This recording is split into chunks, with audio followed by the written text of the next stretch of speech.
U.S.-Mexico studies. Tony, thank you so much for joining us.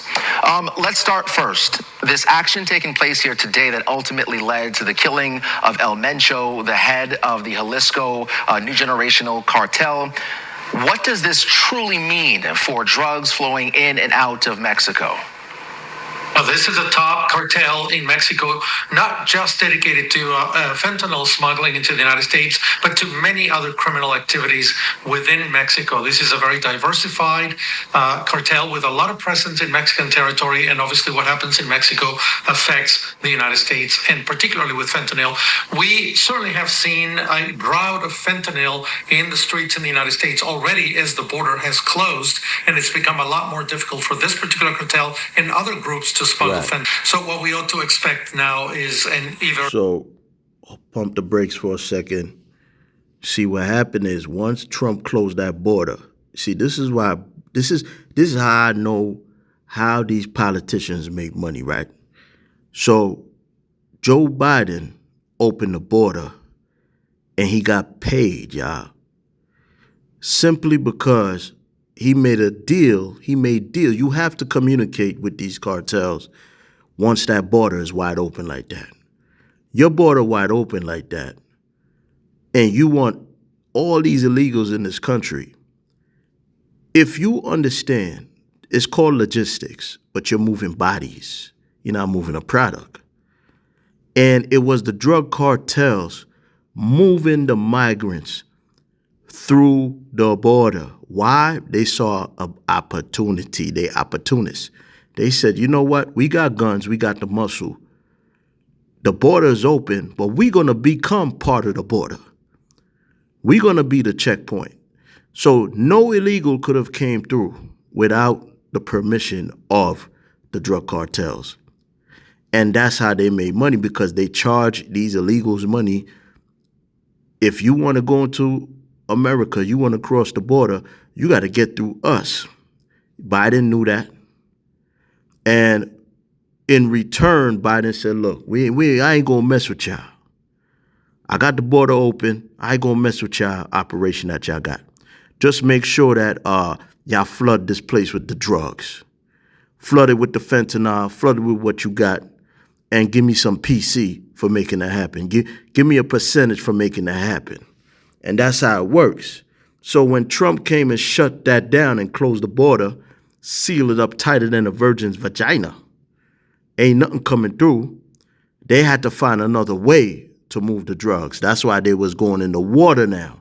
And what Trump do? Even stop that. So now they getting dried up.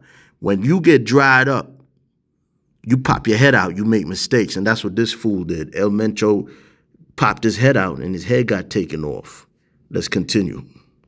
Even greater scarcity of fentanyl in the streets, and of course prices go up. We've seen also the number of overdoses drop in the United States dramatically from over 100,000 to about 45 to 50,000 today. That should improve, certainly in the United States. As you mentioned fentanyl, I want to follow up there as a point of emphasis, because President Trump has asked for more to be done. He's even spoken very publicly about U.S. forces making inroads in Mexico and having U.S. forces in Mexico to target fentanyl. What does this do for the relationship between Claudia Sheinbaum, the president of Mexico, and the president as they both try to take on this very issue?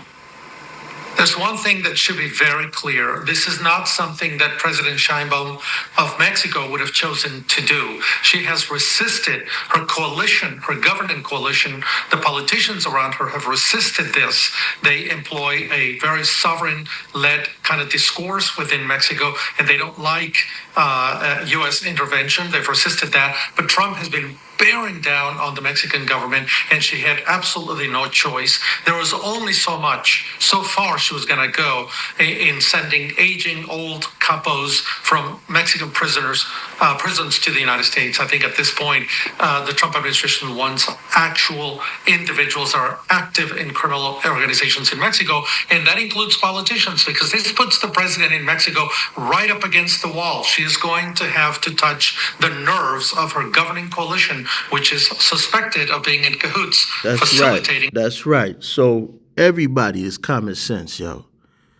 None of these drugs None of these things can take place without the government involvement.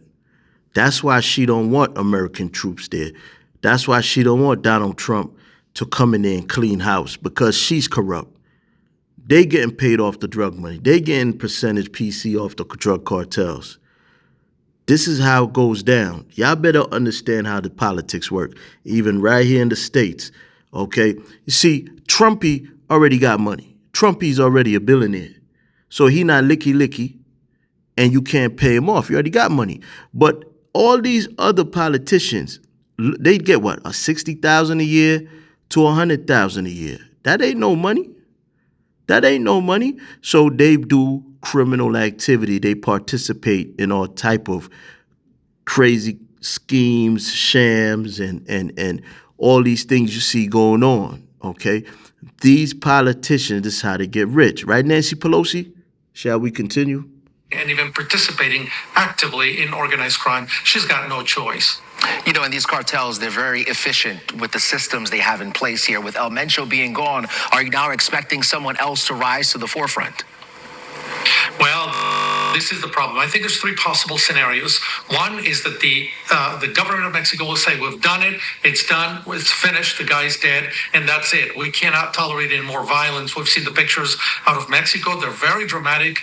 The backlash from the cartel has been extraordinary in 17 states within Mexico.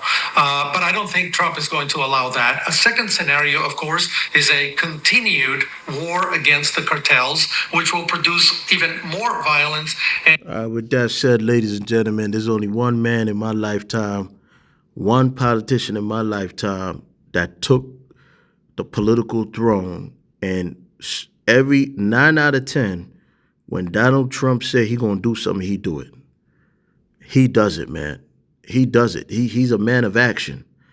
And he's the only politician I see. All these other politicians my whole life say they're going to do this and do that. They get in office and it's like they have amnesia. Shouts to the people. Power to the people.